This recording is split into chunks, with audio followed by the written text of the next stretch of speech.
Honey mo, Day. Anong ginagawa mo dito? Di ba sabi ko sa'yo? Pare naman, masyado kang tense. Relax.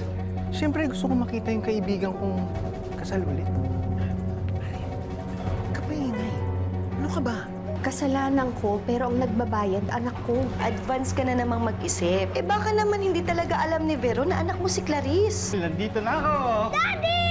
Binigay na po ni Papa Jesus ang hiningi ko last night. Papasyal kita tapos kakain tayo. Sige po, Daddy! Lubayan mo ang anak ko.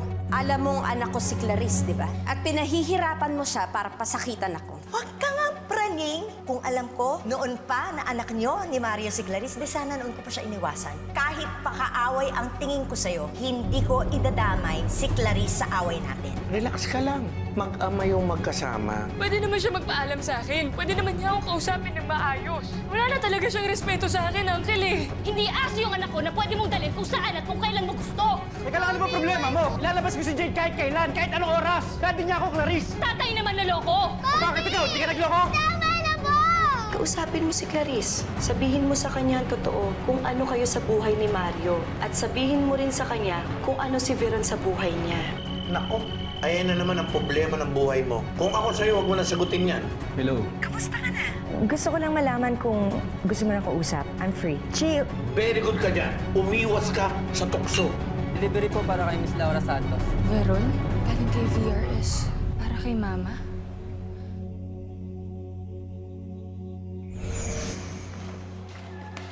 Nako, natataranta na naman ako maghanda para sa medianoche. Sayang, wala dito si nanay. Okay lang yan, Day. Nandito naman ako, tutulungan kita. Buti nga dito ka nagsi-celebrate, Day eh. At least, may katulong ako at masaya din.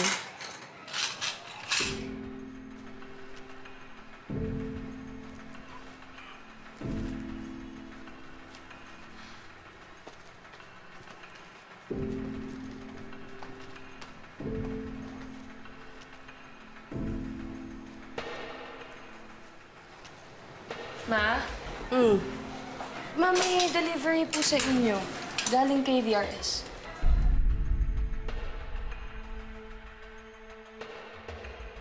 Ano? Eh, yun nga rin po yung pinagtataka ko eh. Kasi hindi sa akin nakapangalan. Sa inyo po. Super Santa Award! Miss Veron Santos! Boss ni Clarice si Veron. Alam ko na alam mong anak ko si Clarice. Anak namin ni Mario. Ano? Anak mo si Clarice? Si Clarice Almonte? Huwag ka nang magmaang-maang. Nang malaman mo yon, nagkaroon ka ng oportunidad para pasakitan ko. Kaya mo nga dinadamay si Clarice pag nag-aaway tayo. Dahil ikaw ang boss niya. At hawak mo siya. Huwag ka nga praning.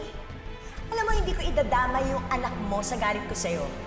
Kahit pakaaway ang tingin ko sa'yo, hindi ko idadamay si Clarice sa away natin.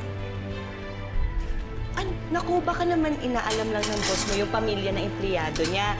Tapos nagpapadala siya ng kung ano-ano pag okasyon. Baka nga ganun na nangyari, inalam lang yung pangalan ko. Siguro nga po. Ang bait talaga ni VRS, no? Napaka-thoughtful niyo po. Sus, hindi rin. Nananadya nga eh. Ay, naku, Day, ilan ba tong orange? 6? Nung pinapansin niyang ninang mo, alam mo naman niya, puro kalokohan. Bihis ka na, anak. Sige po, Ma. Dalhin mo na rin to. Ito po. Sige, pasok mo na doon. Kasi okay na yung setup eh. Sige na, anak. Lagay mo muna doon.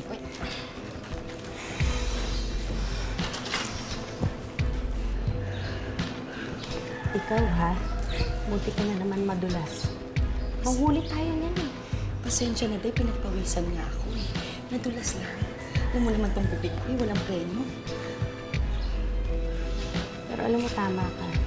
Nananadya talaga yun. Alam niya kasing takot ako na malaman ni Clarice yung totoo. Kaya yan, nagpapadala ng regalo. Eh, Day, baka naman nakapag-isip-isip na yan. Tapos isa sa mga New Year resolution niya, makipagpati na sa'yo. naubusan na ng kabaitan sa katawan yung babaeng yun. Hindi yun naniniwala sa mga New Year's resolution. Ginawa mo talaga yun? Eh, paano kung si Clarice ang makatanggap? Eh di, malalaman na nun na magkakilala kayo ni Laura. Kung mangyari man yun, I'm sure naman magagawa na ng dahilan ni Laura. Eh, pwede ko naman sabihin na nakita ko lang naman yung pangalan niya sa resume, kaya nagpadala ko ng regalo. Pwede nga naman. Grabe ka talaga, Veron. I'm sure gusto mo lang pakabahin si Laura. Dapat lang. Dahil pag nalaman ni Clarice ang totoo, siya lang naman mapapahiya. Baka talaga.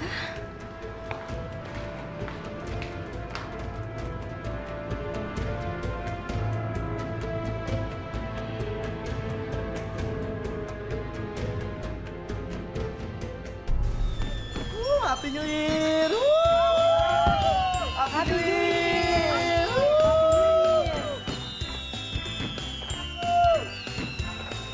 Happy New Year!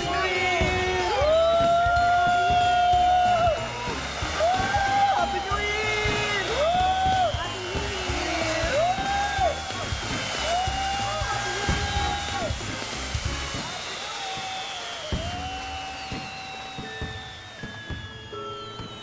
Anak?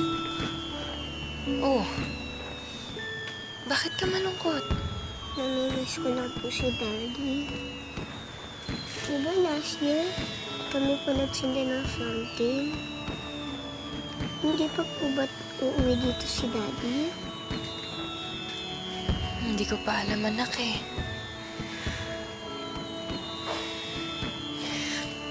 Ganito na lang.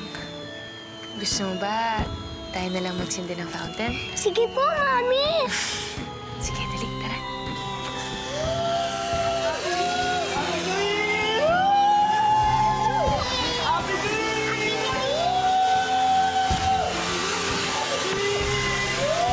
Grabe, ang hirap mag-shopping pag ganitong New Year.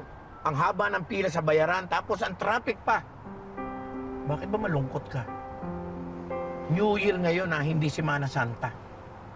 Uncle, naalala ko lang si Jade eh. Si Jade o pati si Clarice? Si Jade. Eh di, puntahan natin. Na, Uncle, makikita ko lang dun si Clarice. Ano masama doon? Maalala ko na naman yung mga nangyayari. Eh, matitiis mo ba na hindi makita yung anak mo? Masasaktan yun. Inaantay ka pa naman niya. Halika na, puntahan na lang natin.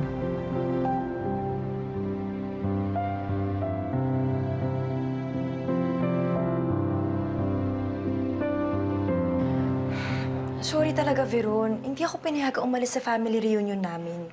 Hindi tuloy kita masasamahan. It's okay, Gilda. Mag-enjoy kayo. Anyway, magkasama naman tayo noong Pasko. Happy New Year, Gilda.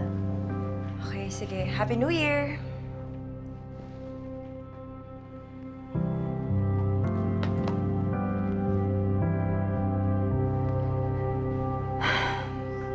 Huwag ka nang umasa na meron ka pang makakasama itong bagong taon. Hindi ka pa ba sanay? Mag-isa ka lang.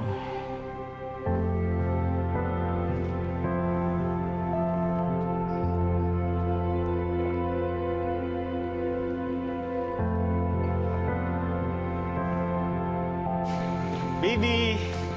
Daddy! Nak! Akala ko po hindi ka na po darating. Pwede ba naman yun, anak? Ito na mo, ang dami kong dalang fountain tsaka lucis eh.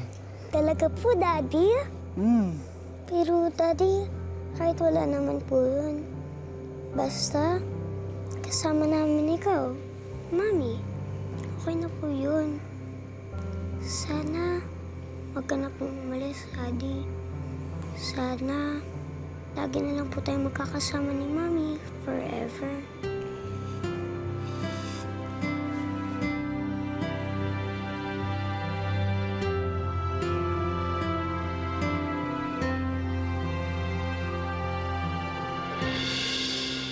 Oliver, makakarating ka pa ba? Laura. Bumisita kasi ako sa construction site namin sa Laguna. Medyo naipit ako sa traffic. Ayos lang. May ibang araw pa naman para dumalaw. Ang bait mo talaga. Kaya lalo ko tang minahal eh. Mabuti naman hindi ka nagtampo doon sa nangyari. Laura, pwede ba kalimutan na lang natin yung nangyari? Sorry talaga ha. Sana sa susunod, matanggap mo na ako ng buong buo sa buhay mo. Handa pa rin naman ako maghintay eh. Hanggang sa ready ka na.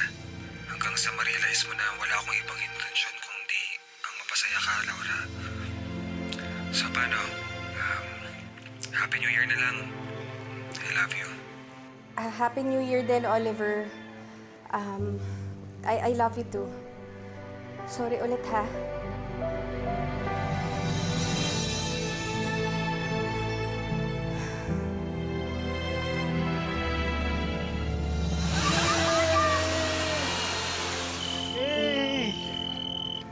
Ganda po, Hello?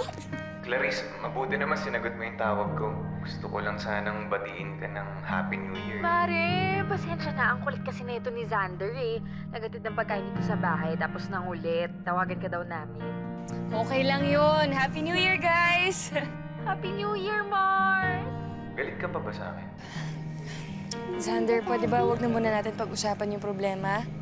Nako, oo nga naman, Xander. New Year na, no? Umiwas-iwas ka na kay Clarice, okay? Pagbigyan niyo na ako, Clarice. Bagong taon naman eh. Xander, nagawa mo na ako anong gusto mong gawin. Okay na sa akin yun. Happy New Year sa inyo, guys, ha? Tsaka, kasama ko kasi si Gio tsaka si Jade eh. Umuwi na si Gio? Sige na, bye na! Wow! Ang ganda, Daddy!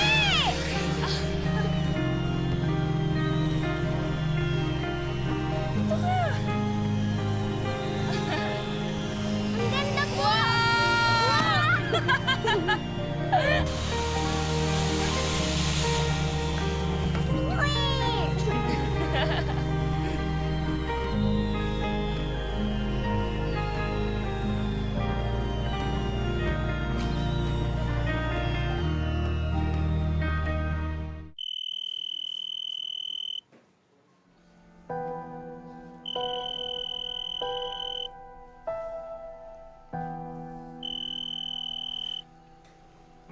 Hello, Clarice. Pasensya ka na, medyo nakainom na kasi ako eh. Gusto ko lang mag-sorry tungkol doon sa nangyari. Pasensya ka na. Talagang wala kang pinipiling oras, ano? Gio? Pwede ba patapusin mo muna yung bagong taon? Huwag kang mag-alala. Yung anak ko lang yung pinuntahan ko dito. Pagkatapos nito, solong-solo mo na ulit yung asawa ko. Gio, pare. Nagkakamali ka ng iniisip. Hindi ganun, pare.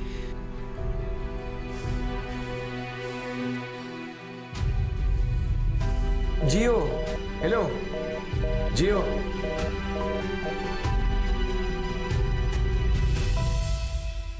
Day, sa Judged ba? Magkakasama tayo ngayong medianoche. Tama, kaya bawal mag-away at dapat happy lang para swerte ang New Year natin.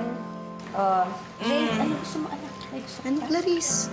Kanina, kausapin mo na si Gio. Eh, kanina pa nga ako hindi na pinapansin yan eh. Subuan ko pa na. Ayaw nga rin niya kumain, no? Ano ka ba? Konting himas lang yan. Tsaka sabi naman ng mama mo, bagong taon na yun, di ba? Dali na. Masarap? Gusto mo nak ng pancit ko na kita? Okay ka na dyan? Okay. Tikman mo yung breakfast plan. Ako gumawa nito, oh. Sige nga, Day. Saya, no? Saya.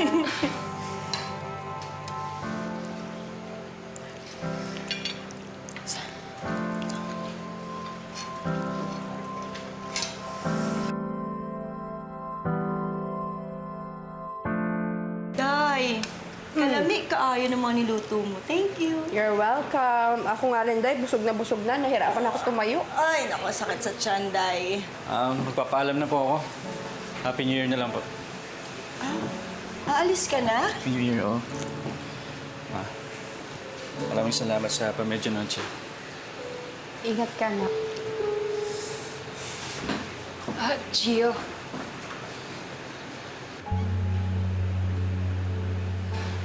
Baka pwedeng huwag ka na munang umalis. Kasi baka pag nagising si Jade, hanapin ka eh. Babalik na lang ako bukas.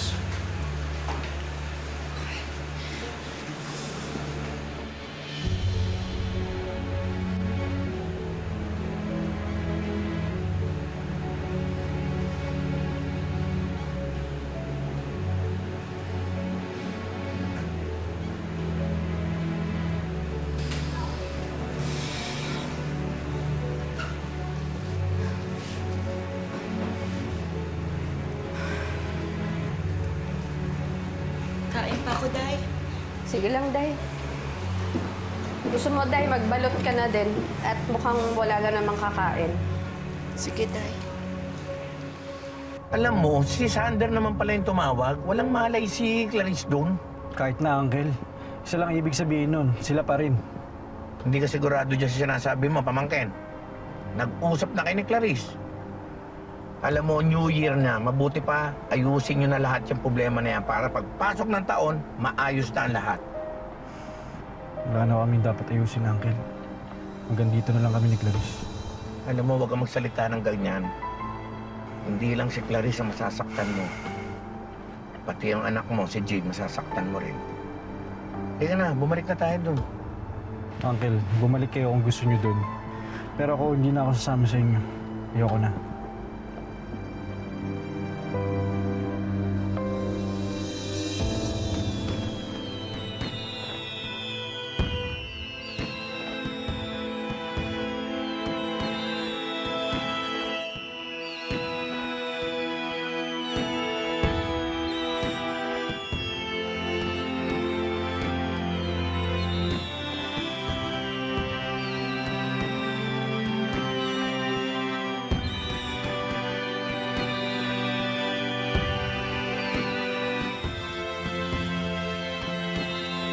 Save my life. Ngayon na meron na ako ulit na nagbuwis na buhay niya para sa akin. Siya, maraming salamat sa'yo. Kung nabubuhay ang anak mo, sigurado ako ang sa'yo. Kasi sobrang galing mag-alaga ng mami niya. Pero ano bang ginawa mo sa akin? Feeling ko, lasing ako kapag nandyan ka. Hindi ko mapigilan yung sarili ko kapag kasama kita. I love you, Beron. Mahal na mahal din kita, Gio.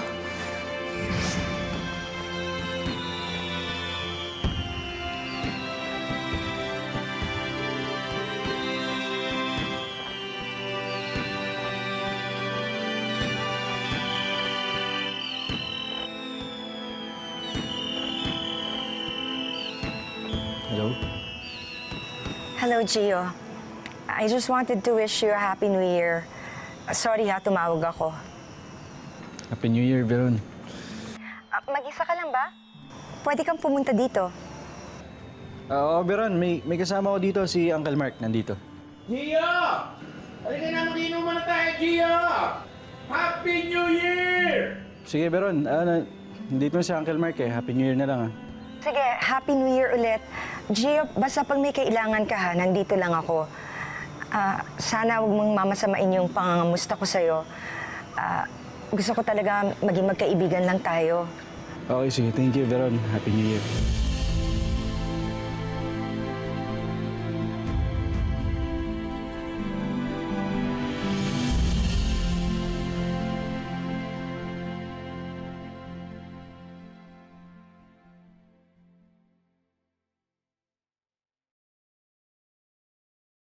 Bakit niyo po hindi pinigilan si Daddy?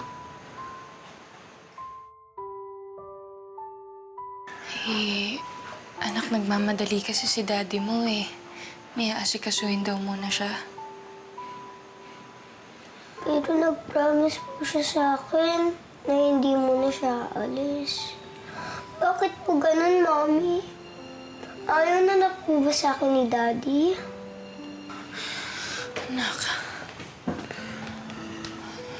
Anak, hindi ganun.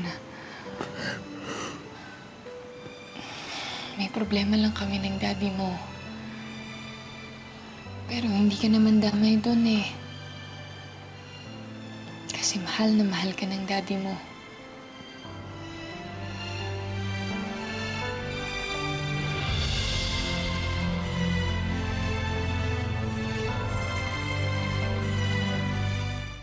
Happy New Year, Veron!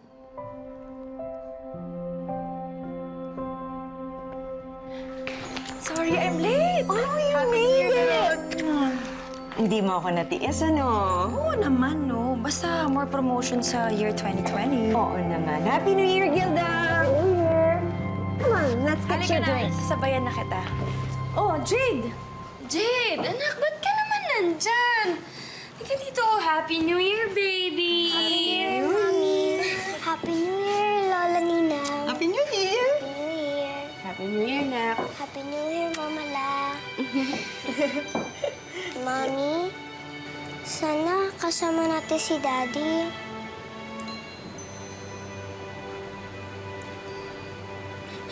Nak, huwag ka na malungkot. Alam mo, hindi magandang sinasalubong yung bagong taon na malungkot kasi buong taon ka magiging malungkot. Gusto mo ba yun? Ayoko po, Mama La. Yun naman pala eh. Ayaw mo naman pala. Uy, kung ayaw mo, mag-smile ka na para happy na rin si Mama La, ha? Tsaka okay lang yun, kahit wala si Daddy. Nandito ko, andyan din si Mami. Oh. At andito ko. Dami nagla-love sa'yo, di ba? Smile na. Anak, gusto mo ba manood ng fireworks? Sige po, Mami.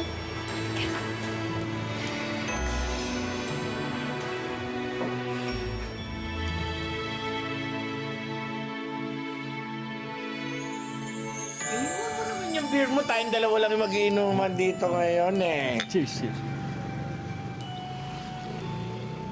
Alam mo, ngayong New Year, 3 lang ang wish ko. Oh, Number 1, dapat sagutin ako ni Susie para meron akong girlfriend. Number 2, gusto kong maging successful yung karir mo itong taon na to. At number 3, sana magkabati na kayo ni Clarice. Well, Happy New Year. Mas masaya sana yung New Year natin kung doon tayo nagse-celebrate sa bahay nila Clarice. Gusto mo ba bumalik tayo doon? Kel, huwag na natin pag-usapan yan. Mag-inom na lang tayo. Yes, Happy New Year. I love you, anak.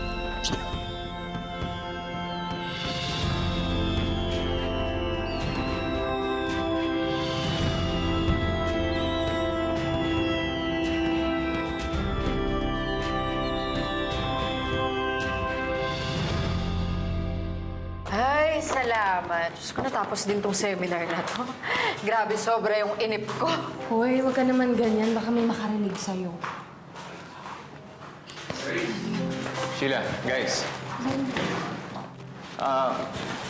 Fred, I want you to meet Clarice Santos and Sheila Ferrer. Hello po. Hi. Clarice po. Hi, sir. Nice to meet you. Siya si Mr. Mendoza. Siya may-ari ng Mendoza Construction, guys. So, Santos ka din pala. Yes po. Meron kasi akong kaibigan at katrabaho dati. Santos din.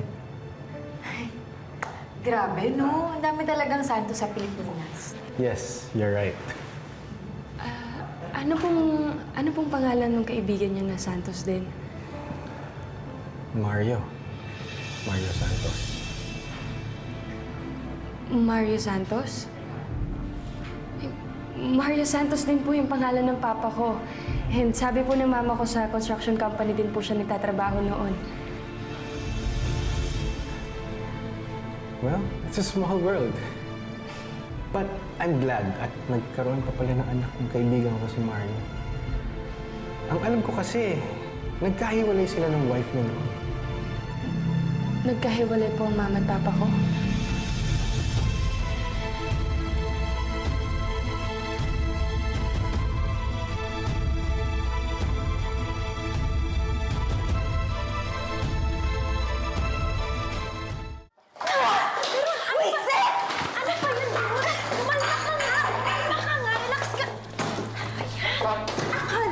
Pag naghiwalay na si Clarice at si Gio, babalik na siya sa akin. Pero bakit hindi pa nangyayari yon? Bakit Bakit hindi pa rin siya bumabalik sa akin? Bakit niya ako iniiwasan? Nasaktan yung tao, di ba? Hindi ganun kadali yung nangyari sa kanya. Yun dahil hindi ako papayag, kailangan bumalik sa akin si Gio. I can't stand being away from him. Ano ka ba naman? Di ba may problema ka pa kay Laura? Bakit hindi yun muna ang asikasuhin mo? Saka na si Gio. Alam mo, wala na atang sikretong hindi sumasabog eh. Unti-unti nang nalalaman ni Laura ang mga sikreto mo.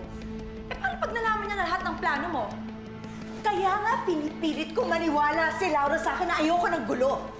Pag naniwala na sa akin si Laura, di mas makakakilos ako ng maayos, ng mabilis, at mas mamamanipula ko na silang lahat. But I have to move fast. Kailangan bigyan ko sila ng isang show na hindi nila makakalimutan. I will be the master, and the rest of them will be my puppets.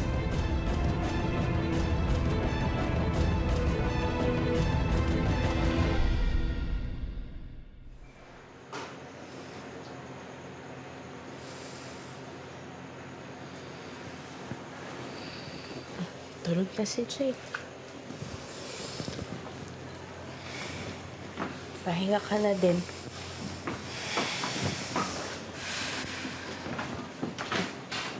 Ma. May tatanong po sana ako sa inyo. Ano yan? Nagkahiwalay po ba kayo ni Papa noon? Sino naman may sabi sa'yo niyan?